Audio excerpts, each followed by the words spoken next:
પાલકનું એકદમ સિમ્પલ સાદું સ્ટર ફ્રાય શાક બનાવવા માટે પેનમાં તેલ ઉમેરી તેમાં મેથી ઉમેરી હિંગનો વઘાર કરી અને મેથી થોડી કડક થાય એટલે તેમાં પાલક ઉમેરી દઈશું.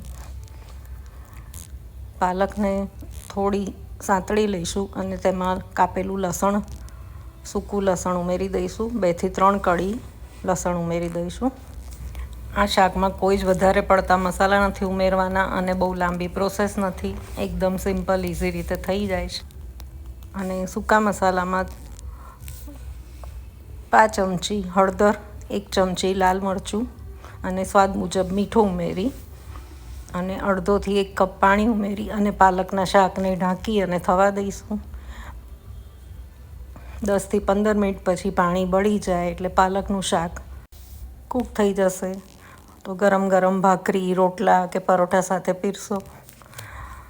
અને આ શાક દહીં સાથે તો ખૂબ સરસ લાગે છે. તો આ શિયાળામાં સરસ તાજી લીલી પાલક ખાઈને તાજા મજા રહીએ.